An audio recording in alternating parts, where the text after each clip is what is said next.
Is it possible that when it comes to one of the most important areas of your life, you're lost and you don't even know it? I'll show you how to tell on this edition of Journey at Home. Thanks so much for tuning in, by the way. Thanks for being part of our community.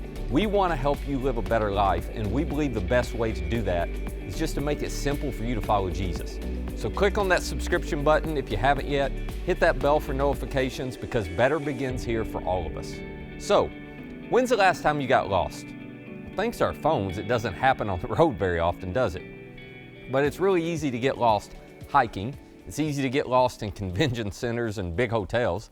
It's easy to get lost on cruise ships. That's happened to some of you. You're trying to get to the comedy show and you ended up at the buffet, well, and you never left. So that's easy to happen. Some of you, you've been lost when it comes to trying to find your car in a parking lot, right? Or in a parking garage. I mean, we all know what it feels like the minute you realize you're lost.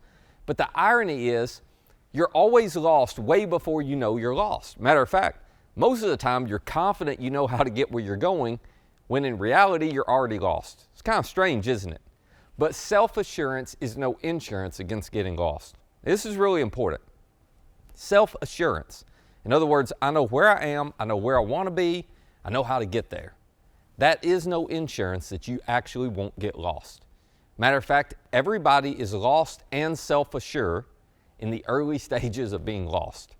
Now, bring that up because you're probably pretty confident that you've got the subject we're going to talk about today. You're confident you got it figured out. But your self-assurance is no insurance or guarantee that you're not already lost in this area. You just don't know it yet. So this is episode 3 of our series, Love, Money, and the American Way, where we are discovering the leverage point that leads to lasting happiness in life. Now, a leverage point is simply a place in a system where one change can lead to a significant and positive impact on the entire system. In other words, improve one thing, it improves everything. So if you could only change one thing in your life that you were confident would make you happier, make your life better, what would you change? Well, typically the American way is to answer this in one of two ways. We want to change love, in other words, the quality of our relationships, or we want to change money, how much we make, save, or spend. And to be honest, if you're not a follower of Jesus or you just want to remove him from the conversation, that approach makes sense. I mean, what else are you left with as a leverage point to try to improve? But Jesus taught that he created us with a deeper, more impactful leverage point than love or money. He said the greatest leverage point for your happiness and for your life is our trust. The object of your trust determines the outcome of your life. Who you trust determines how happy you are, because who we trust shapes the kind of relationships we have with each other, right? It also shapes how we view money. Now, here's my assumption about you. My assumption is you don't think you need any help with your money. You're going to full trust and confidence in the plan that you've got. It's like, I'm all in. I got it figured out. And the reason I assume that is how you feel is because you have had people expose you to perspectives and plans about your finances other than the one you're currently following, and you ignored them. So that tells me you've got a lot of trust in your plan. Even if you're under financial stress and pressure, you still trust your plan over anybody else's because, well, you're still following your own plan, right? So why would I even address this issue and present an alternative plan to trust? Well, because it is possible for you and me to be lost, but not yet know we're lost. And the data on we Americans shows, well, most of us are lost already. About 1 in 5 of us spend more money than we make. That means we're lost. If you don't know if you spend more money than you make, well, that means you're lost too. 35% of Americans carry credit card debt from month to month. That means you're lost.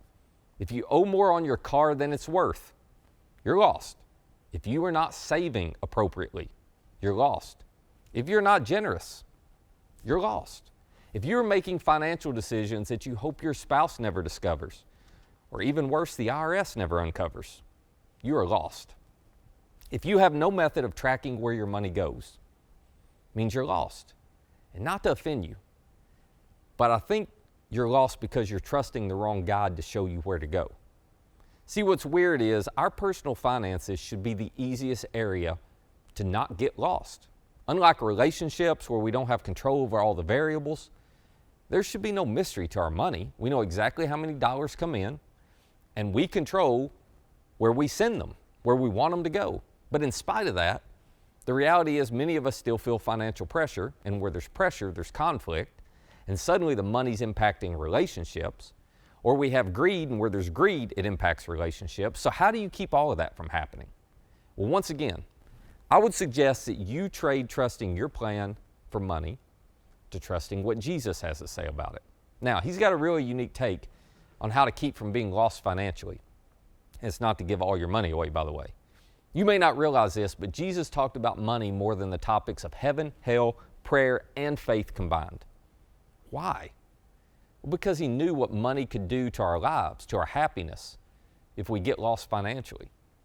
Now, if you are somebody who's skeptical about listening to what Jesus has to say about this, I'll just remind you of two things. One, Jesus talked about money often, but he didn't take money. He never passed an offering bucket. His goal is not to get your money. And two, if you're a follower of Jesus, don't you think it's a bit strange, maybe even hypocritical of us to trust Jesus with our eternity, but go, no, I'm not going to trust you with what you say about money. So if you find yourself resistant or skeptical to trusting anybody else's perspective on money besides your own, do yourself a favor. Just listen to what Jesus has to say. Hear him out. One day he was talking to a group of people and he said, "For where your treasure is, there your heart will be also." Have you ever considered that? It's a different perspective, isn't it? Jesus says, let me teach you a principle that's always true in life. Birds fly, babies cry, currently Dolly rocks, and where your treasure goes, your heart follows. Your heart's always going to follow your money. So the condition and the position of our personal finances impacts the condition and position of our hearts. They are inseparably linked.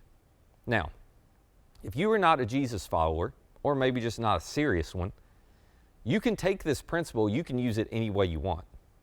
So you can decide what you want to care about most in your life, and if you will put your money there, it will guarantee your heart ends up there. Or you can just yawn at this and not worry about where your heart ends up. I mean, it's your call. But for those of us who say we genuinely want to follow Jesus, well, this creates an uncomfortable choice for us. I mean, if this principle is true, and I am not going to argue with Jesus that it isn't, then the reality is we can't follow Jesus fully and be lost financially. That would be impossible. The two are incompatible. We can't wholeheartedly follow our Savior and say, oh, here I am, here's all of me. I am surrendered to you, I'm surrendered to your plan, I trust you. You can't say that.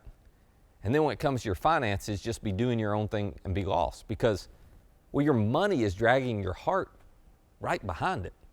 It would be no different than if somebody said to you, oh, I love Jesus, yes I do, but I just can't stand that guy, I refuse to forgive him, I'm never going to reconcile that relationship. Well, you know, just from what you know of what Jesus taught, you can't love Jesus and hate your brother. The two are connected, right? And in the same way, you can't fully follow Jesus and then ignore everything he says about money. How are you going to follow Jesus and give him your whole heart when there is an area of your life that's completely out of control, or an area of your life that you have no intention of doing what Jesus says to do with it? Or when there's an area of your life that you just tried to close off completely from his advice? I mean, any healthy relationship is built on trust. So you got to decide whose perspective on money you're going to trust. And by the way, according to Jesus, that's actually what he cares about most. Not your money, your trust. He goes on to say, no one can serve two masters. Either you'll hate the one, you'll love the other. You'll be devoted to the one, you'll despise the other. You can't serve both God and money. Why? Well, because, again, your money drags your heart behind it wherever it goes, which drags your attention with it, which drags your devotion with it. So choose to put your money anywhere other than the plan Jesus has for it, and you're dragging your heart away from Jesus. So, here's the thing. You know what I want for you more than anything? It is not for you to give money to our church. That is not the point of this. I want you to experience life where you are fully following Jesus and you're trusting him with every single area of your life. And the reason I want that is because I know from experience following Jesus will make your life better and make you better at life.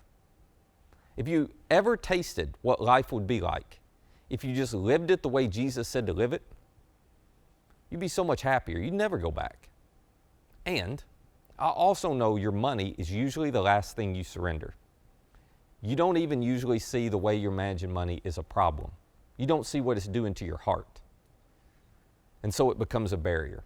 It's a barrier to experiencing God's faithfulness in your life. It's a barrier to seeing Him at work in your finances. So I want something to happen with your money where you go, wow, there is a God. Look what He just did there. Look at that prayer He just answered. And I don't know why exactly, I can't explain it, but it seems like God moves in the most tangible ways when it comes to our money. It's probably because of how connected money is to our hearts. And I just want you to experience that. I also want you to be free to do whatever God calls you to do. I mean, when God gives you an idea or a dream, I don't want you to be so in debt or upside down financially you can't follow the dream He's given you. I want you to be free to follow Him. I want for you to know what it feels like to be financially secure, but not controlled by your money. I don't mean you have a lot of money. You can have a little money and be financially secure. I just want you to experience what it feels like to have margin, to have extra, to no longer be the person who consumes every single dime they get on themselves. And I want for you to learn to be content. That means your friend can drive up in a new car and you can say, oh, I like it, but I don't want it. Or you can scroll through Amazon with all that stuff screaming by me, and you can go, no, I'm content. I want you to have happiness and joy that isn't dependent on how you feel about your financial situation at the moment. And most of all, I want you to fully follow Jesus. But you can't do that and ignore what He says about your finances. So I want to invite you to take 1 or 2 steps today. For some of you, you already know a step Jesus has asked you to take financially and you've been ignoring it. And so my question for you would just be, will you stop trusting your plan and trust His instead? We just take the step and test it. Now, if you have no idea what that step is, here's what I want to invite you to do. For the next 30 days, would you just track where your money goes? Make it simple. Snap a photo of every receipt, drop them all into a spreadsheet or a Word document, however you want to do it. Now, why would I want you to do that? Because you need to know where your money's going, because that'll show you where your heart is. And if you don't like the direction that you see your money is pulling your heart, then you can be very intentional about changing your spending. Because if you move your money, it'll move your heart. You can't follow Jesus fully and be lost financially. At some point, you got to decide to trust Him with it. I mean, after all, He did give His life for you. I don't think somebody who does that is going to want to wreck you financially. So why not test it? Why not trust Him? What do you have to lose?